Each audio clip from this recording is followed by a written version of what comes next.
बिस्मिल्लाहिर्रहमानिर्रहीम। अस्सलाम वालेकुम व्यूवर्स। अगर आप लोगों ने भी पीएसडीएफ के टेस्ट के लिए अप्लाई किया था तो आप लोगों के लिए ये न्यूज़ है कि आप लोगों को जो है वो टेस्ट की ईमेल्स आना स्टार्ट हो चुकी हैं।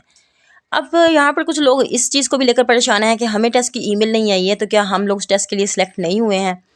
तो जिन लोगों को ईमेल्स आ रही हैं उन लोगों का टेस्ट किस तारीख को है और उन लोगों से क्या क्या डॉक्यूमेंट्स मांगे जा रहे हैं वेरिफिकेशन के लिए, ये सारी डिटेल आज की इस छोटी सी वीडियो में मैं आप लोगों के साथ शेयर करने वाली हूँ। तो चलिए व्यूवर्स, बिना वक्त है कि हम स्टार्ट कर लेते हैं। तो यहाँ पर बात ये आ रही है कि पीएसडीएफ में आप लोगों ने अप्लाई किया है, लेकिन आप लोगों को मेल्स रिसीव नहीं हो रही हैं। लेकिन कुछ लोग यहाँ पर मुझे कमेंट्स में बता रहे हैं कि उन लोगों को मेल्स आ चुकी हैं टेस्ट की, जिनका 4 अक्टूबर, जी हाँ 4 अक्टूबर 2025 को उनका टेस्ट है और उनका टेस्ट ऑन साइट है। टेस्ट फिजिकल है या फिर ऑनलाइन है, इस पर भी बहुत सारे लोग कंफ्यूज हैं। तो मैं आप लोगों को बताना चाहती हूँ कि जो टेस्ट है वो ऑन साइट होने वाला है, क्योंकि ज़्यादातर लोगों ने रिस्पॉन्स किया है कि ऑन साइट पर वो आकर टेस्ट दे सकते हैं, इसलिए उन्होंने सेलेक्ट किया है कि आप लोग टेस्ट जो है वो ऑन साइट ही देंगे। और अगला क्वेश्चन ये है कि आप लोगों को टेस्ट की मेल क्यों नहीं आई है। तो मैं आप लोगों को ये बता दूँ, आप लोग परेशान ना हो। ये जो है ये टेस्ट जो है ये डिस्ट्रिक्ट वाइज होते हैं। ऐसा नहीं है कि एक टेस्ट अगर बहावलपुर में हो रहा है तो अगला टेस्ट जो है वो मुल्तान में उसी टाइम पे हो जाएगा या उसी वक्त स्टार्ट हो जाएगा।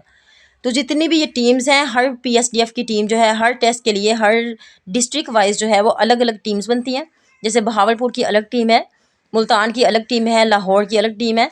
तो आप लोगों की अलग अलग टीम्स बनेंगी, सरगोदा, साहिवाल। तो आप लोगों के टेस्ट भी अलग अलग डेट्स को कंडक्ट किए जाएंगे। हमारे बैच में भी से भी कुछ ऐसे लोग हैं जिनके टेस्ट अब कंडक्ट किए जा रहे हैं। तो इसका मतलब ये तो नहीं है कि उन्होंने पहली फेज में अप्लाई किया था तो उनका टेस्ट पहले हो रहा है या बाद में हो रहा है। तो आप लोग परेशान ना हो, अपनी ईमेल्स को चेक करते रहें।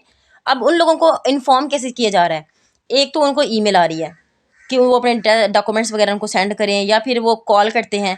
अगर आपको कॉल आए तो आप अपने मोबाइल नंबर्स को ऑन रखें और आपको कॉल आएगी।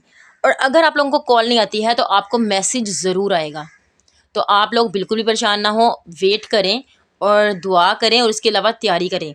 जो जिन लोगों का टेस्ट है उनके लिए मैं डिटेल वीडियो बनाऊंगी कि वो कैसे तैयारी करें, क्योंकि वो लोग बहुत ही परेशान हैं। और इसके अलावा जो डॉक्यूमेंट्स उनसे मांगे जा रहे हैं वेरिफिकेशन के लिए, उन डॉक्यूमेंट्स में उनका आईडी कार्ड नंबर मांग रहे हैं और उनकी जो ट्रांसक्रिप्ट है जो बिल्कुल रिसेंटली उनको मिली है वो वाली मांग रहे हैं। मैं उन लोगों को अपनी तरफ से बेस्ट ऑफ लक कहना चाहती हूँ और ये भी कहना चाहती हूँ कि टेस्ट आप लोगों का बहुत ईजी होने वाला है और इस पर डिटेल वीडियो मैं बहुत जल्द शेयर कर दूँगी। आज के लिए इतना ही, मिलते हैं नेक्स्ट वीडियो में, तब तक के लिए अल्लाह हाफिज़।